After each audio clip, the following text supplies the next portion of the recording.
नाज़रीन, अवामी न्यूज़ में ख़बरनि जो सिलसिलो जारी है। इन वक्त असीं तव्हांखे ख़बर में ख़बर ॾींदा हलूं त सिंध असेंबली जे अपोज़िशन लीडर हलीम आदिल शेख जे मथां नवाबशाह में क़ातिलाणो हमले ख़िलाफ़ पीटीआई यूथ विंग ज़िले मटियारी पारां प्रेस क्लब वाॾो एहतिजाजी मुज़ाहिरो कयो वियो आहे। इन मौक़े ते अॻवान पीटीआई यूथ विंग ज़िले general secretary Deepak Kumar, senior नायब सदर अज़हर हुसैन मला, तालके सदर अली रज़ा खोसो, रुस्तम खोसो ऐं ॿियनि मीडिया सां ॻाल्हाईंदे चयो त हलीम आदिल शेख मथां नवाबशाह में थियल क़ातिलाणे हमले जी शदीद लफ़्ज़नि में मज़म्मत करियूं था। हलीम आदिल शेख पाकिस्तान तहरीक इंसाफ जो अहम अॻवान है, जंहिं हमेशह सिंधी माण्हुनि जो आवाज़ असेंबली तोड़े मीडिया ताईं पहुचाइण में भरपूर किरदार अदा कयो है। हिन हमेशह पीपल्स पार्टी जे अॻवान जी करप्शन खे वाखो कयो। सिंध सूबे में पीटीआई तेज़ी सां मज़बूत थी रही है, जंहिंखे ॾिसी पीपल्स पार्टी बौखलाहट जो शिकार थी वई है। हिन पंहिंजे अस्करी विंग खे अॻियां करे छॾियो आहे। हिन चयो त हलीम आदिल शेख बहादुर सियासी अॻवान है, असीं साणुसि गॾु बीठा आहियूं। वज़ीर आला सिंध खे वाक़े जो फौरन नोटिस वठी ज़िम्मेवारनि ख़िलाफ़ कानूनी कार्रवाई करे हिननि खे कटड़े में आणणु घुर्जे। तरफ से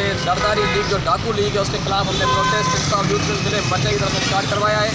कल हमारा जो पाकिस्तान तहरीक इंसाफ मरकजी नायब सदर अपोजिशन लीडर सिंध हलीम आदिल शेख साहब नवाबशाह में अपने कारकुन की शादी की तकरीब में शिरकत में गए थे और हमारे वहाँ पे जो सीनियर रहनुमा इनायत रंज साहब के घर पे वो गए थे, जिससे घर से बात आसफ अली जरदारी साहब जो पाकिस्तान पीपल्स पार्टी का इस वक्त मालिक बन के बैठा हुआ है, जरदारी लीग के गुंडों ने कल अपोजिशन लीडर हलीम आदिल शेख की गाड़ी के ऊपर पथराव किया है, जिसकी हम सख्त लफ्ज़ों में मजम्मत करते हैं और हम आला हुकाम से मुतालबा करते हैं कि इनके खिलाफ कानूनी कार्रवाई की जाए। अपोजिशन लीडर और ये सिंध पुलिस के ऊपर सवालिया निशान है। हैदराबाद के बाद अपोजिशन लीडर को कोई सिक्योरिटी फराहम नहीं किया गया था, कोई प्रोटोकॉल फराहम नहीं किया गया था। यहाँ से कोई पीपल्स पार्टी का एमपी निकलता 10 उसके पीछे मोबाइल होती हैं।